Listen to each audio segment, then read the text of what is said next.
Hi, Keith here with Rebel Civics. The Rebel Civics show on the Unsafe Space Network is an education and discussion show on the principles of government, society, and individual rights.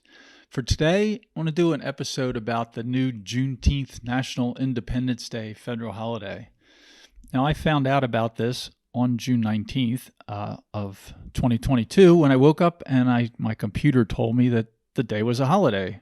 And I wondered, what the hell is this? I hadn't heard of it before, or if I did, I didn't remember.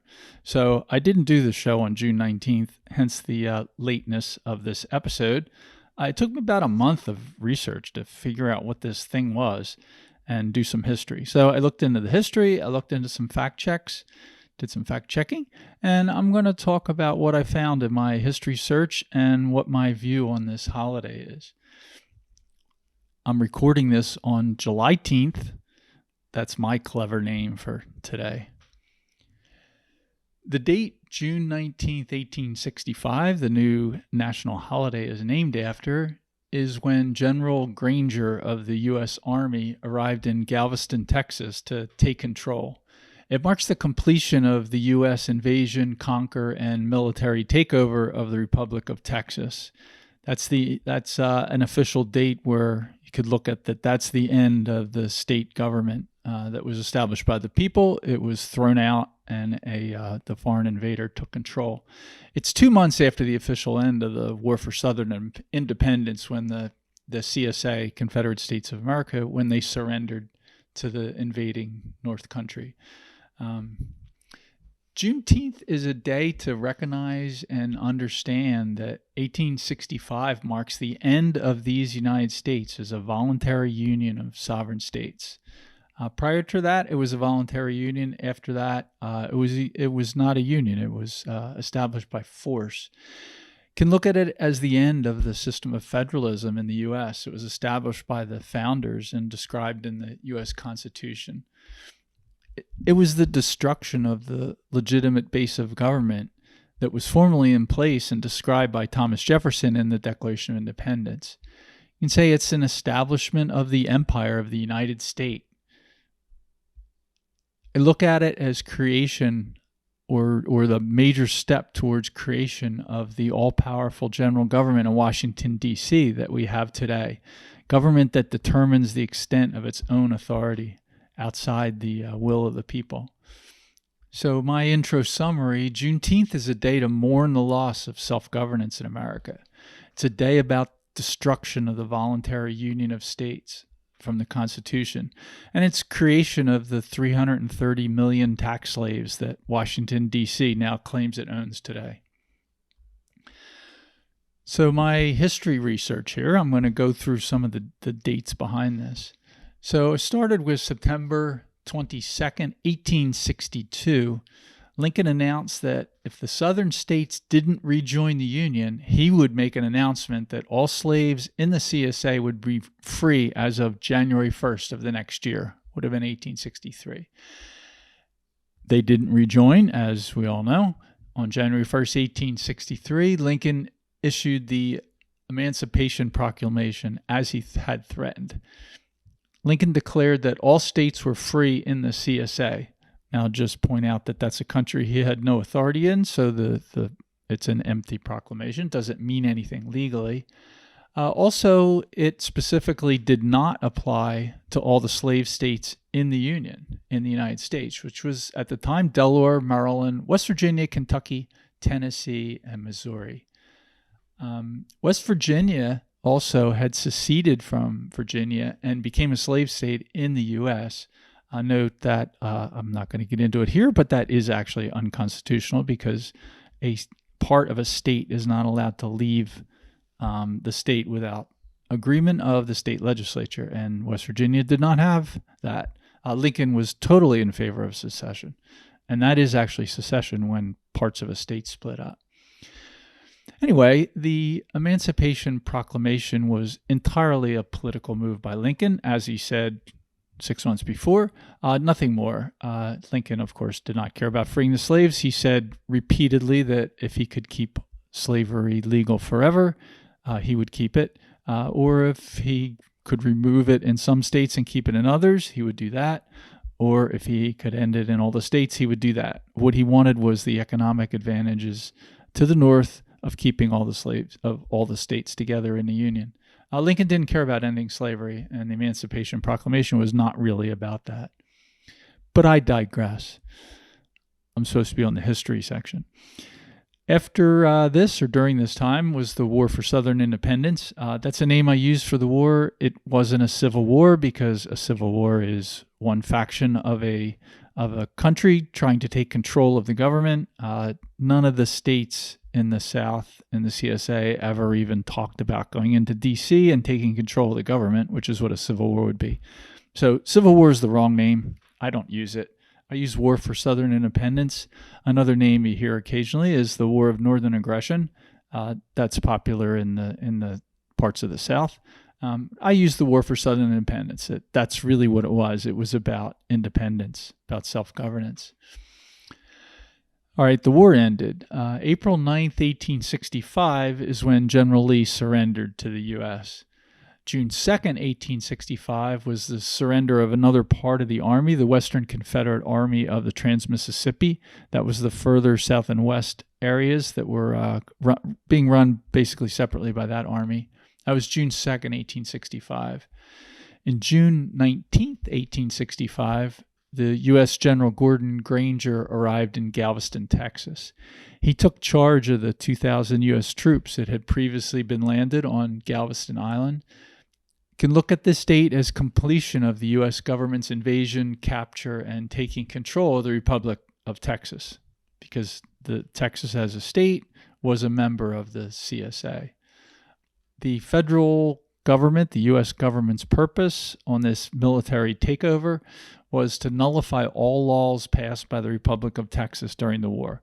So the United States government made the claim that the state government of Texas was illegitimate, and they were going to nullify all the laws passed by the Republic of Texas. So they believed in nullification then too. They're going to enforce Reconstruction, basically Reconstruction, supposedly repair, but far more than that, the taking care of the damage caused by the invasion. And they're going to enforce freeing all slaves in Texas. It's about 250,000 at the time. At the end of the war, around this June 19th, 1865, there were still two slave states. So June 19th, 1865 doesn't mark the end of slavery by a long shot. It marks the end of Republic of Texas independence. The two slave states remaining were Kentucky and Delaware. They both stayed with the North during the conflict. And of course, as I said, Lincoln didn't care about that. This was not about slaves. The war didn't free the slaves. Then December 6th, 1865 is when the 13th Amendment was ratified. That's actually when slavery ended in the last of the slave states. It was ended by the 13th Amendment. Got my pocket Constitution with me for the Rebel Civics show. I'm going to read Amendment 13. I have a little tab on it. I can find it.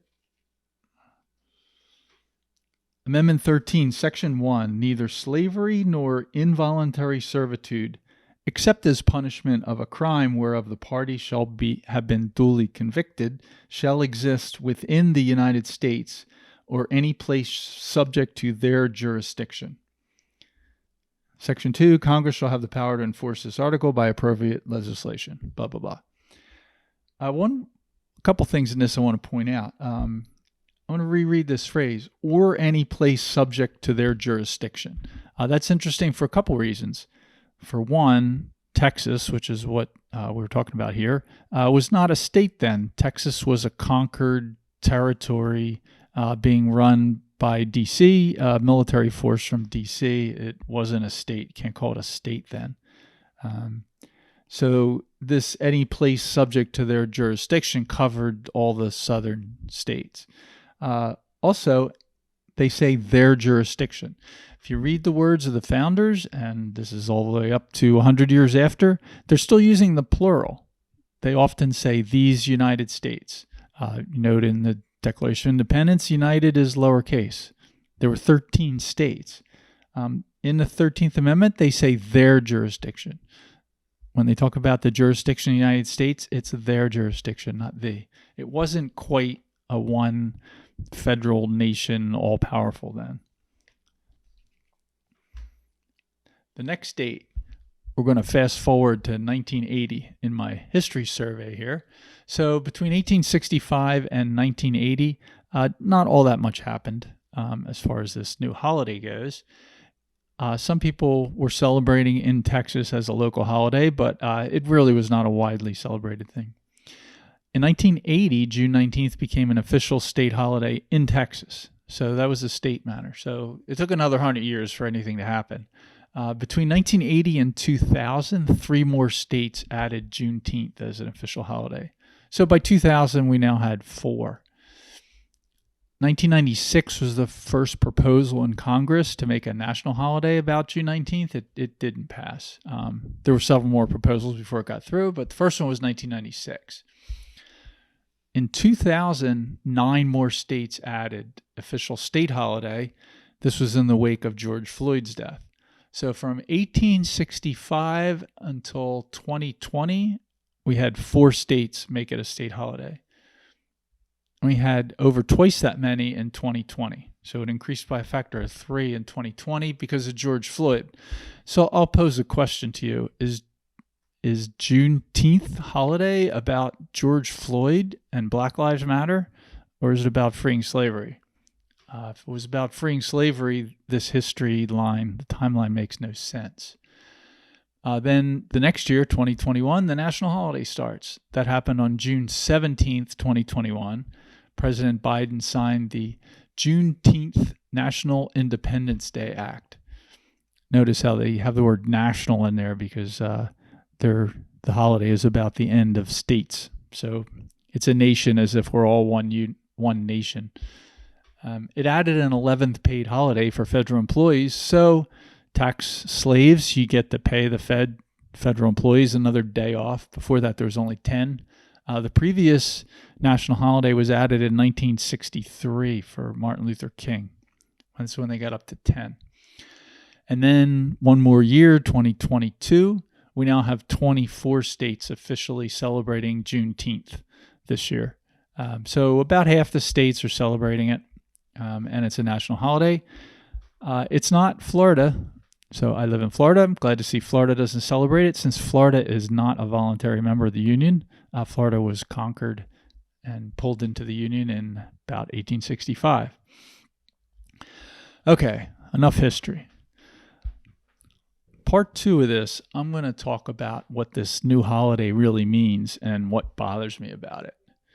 So the first thing is the Republic of Texas left the Union and it joined the Confederate States of America. The order that has to happen, legally, constitutionally even, the state has to decide to leave, and then after it's left, it can join the Union. So the Confederate States of America was not established by a whole group of states leaving together into a union. Each state independently decided to leave the United States. It's a national divorce is a good word for that. And once they were an independent sovereign country with no political relations with the United States, then they were free to join a new union, and they joined the Confederate States of America, CSA. It's a day, the June 19th holiday is the day in 1865 that the Texas government and the Texas people lost control of their state. You could look at it as the day that Texas was no longer a voluntary member of a limited power federated union. The day Texas lost its sovereignty as a state.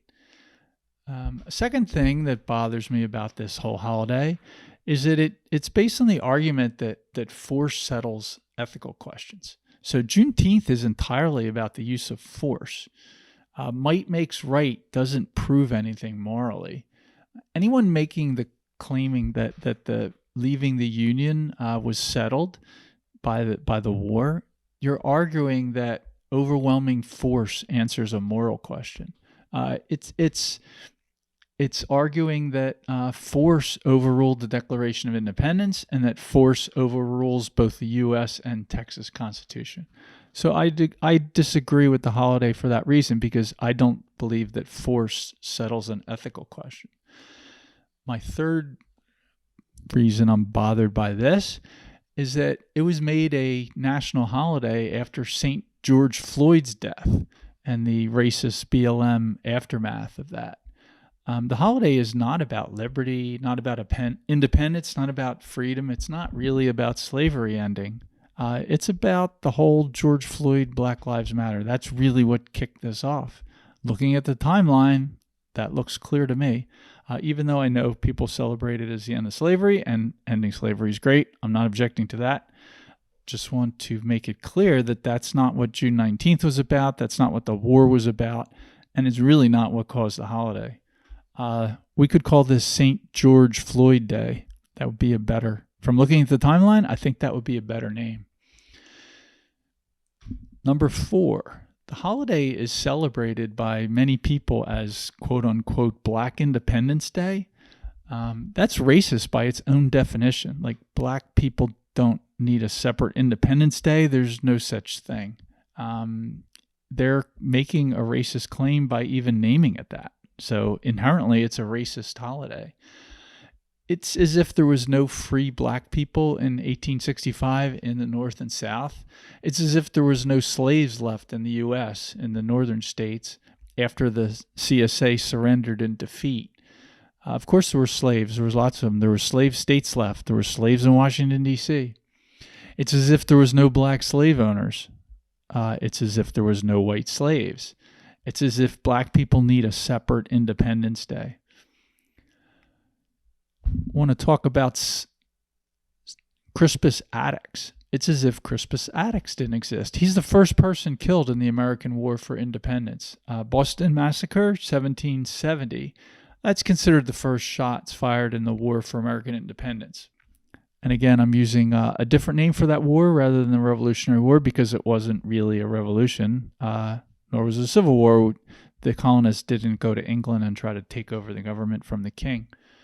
So I call it the War for American Independence. I think that's a better name.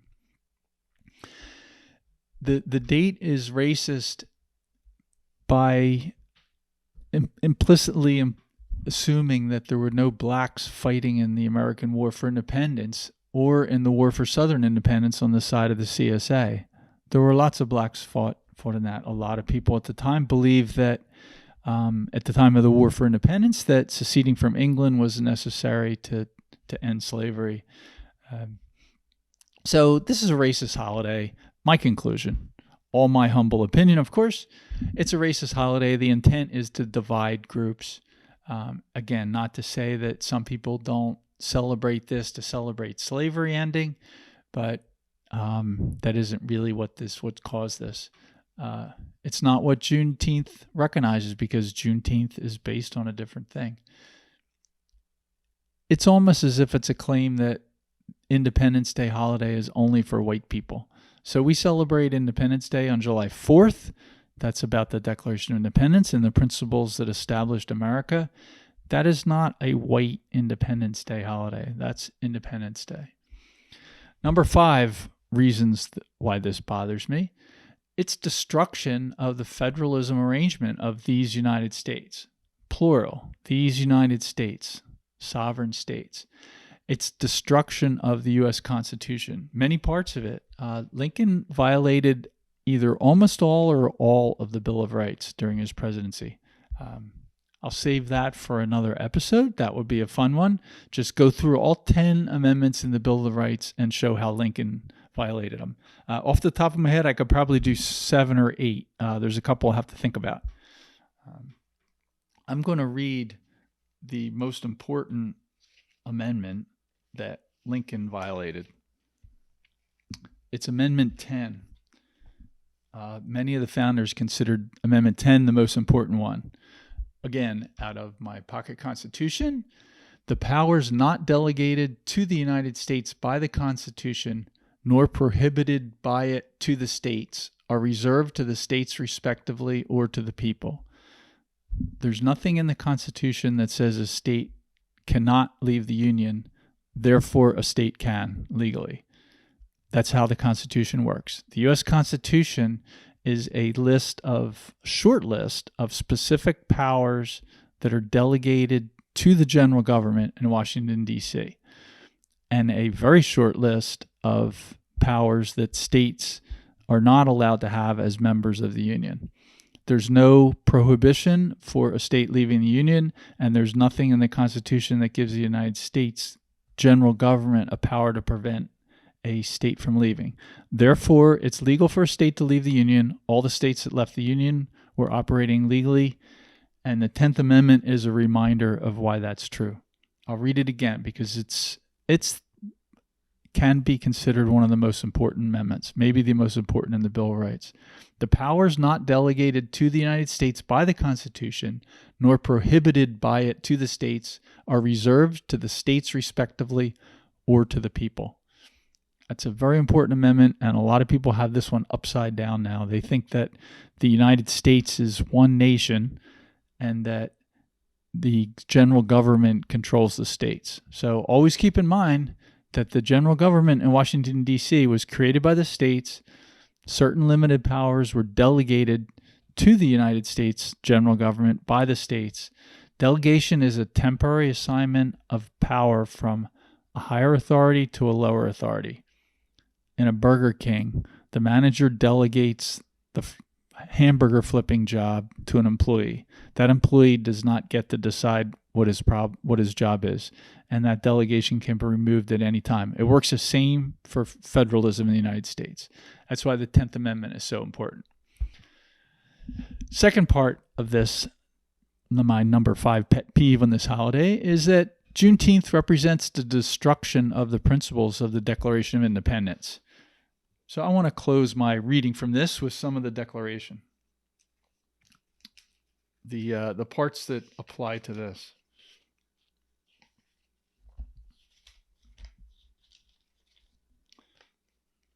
Okay, from the Declaration of Independence. This is the part where they're talking about why governments are formed. That to secure these rights, governments are instituted among men, deriving their just powers from the consent of the government.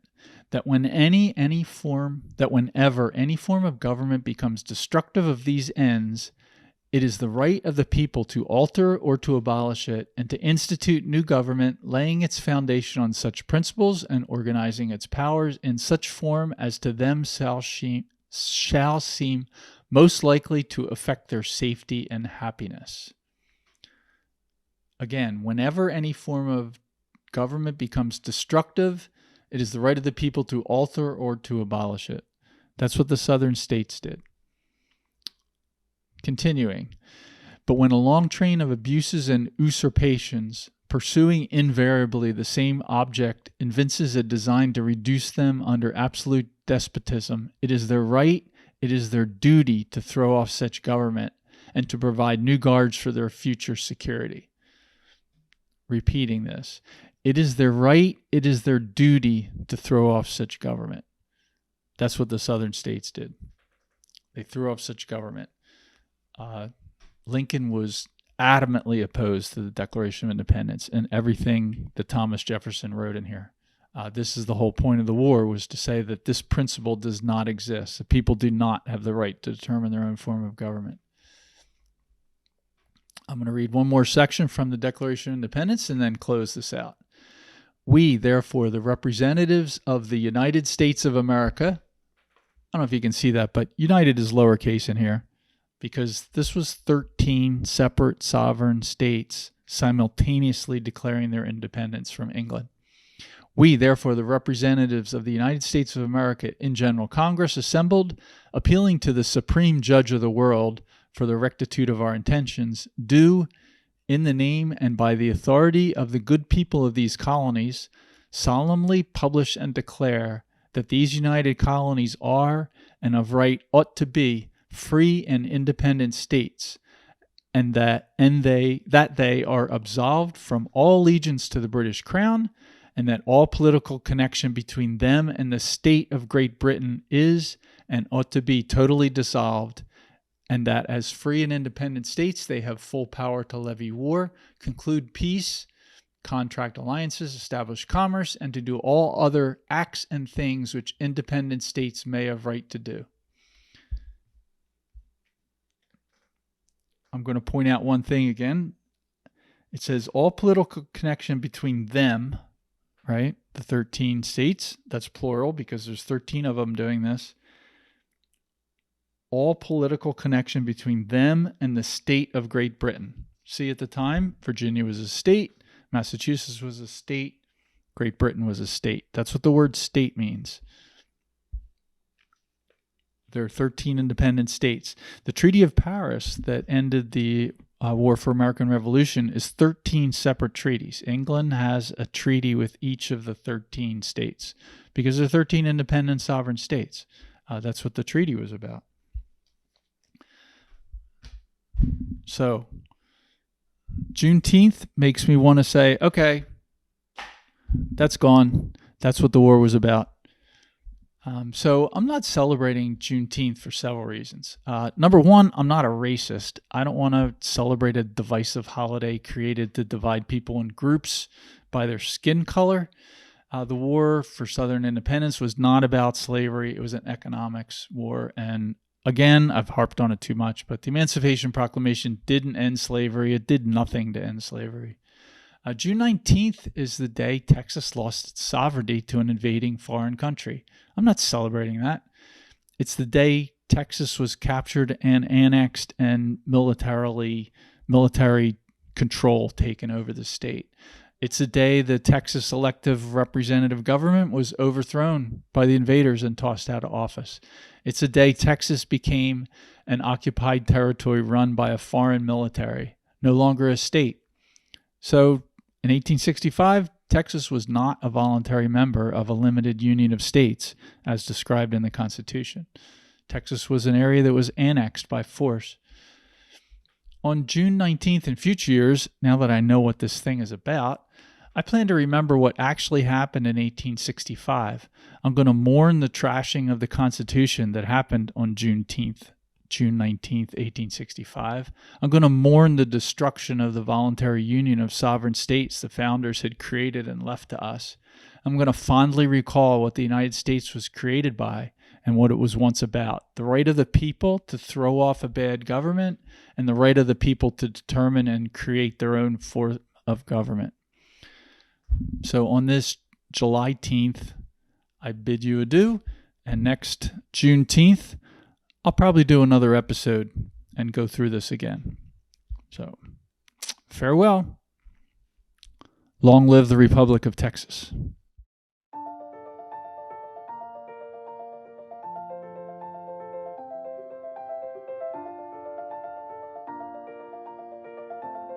Thanks for sticking around until the end. If you're new to Unsafe Space, check out our deep content library that includes discussions with everyone from James Lindsay to Brett Weinstein. And please consider helping to fund our work by visiting unsafespace.com/donate. You can find us on a variety of social media platforms, and you can find a community of like-minded individuals on our Unsafe Space Discord server, which is open to financial supporters at any level.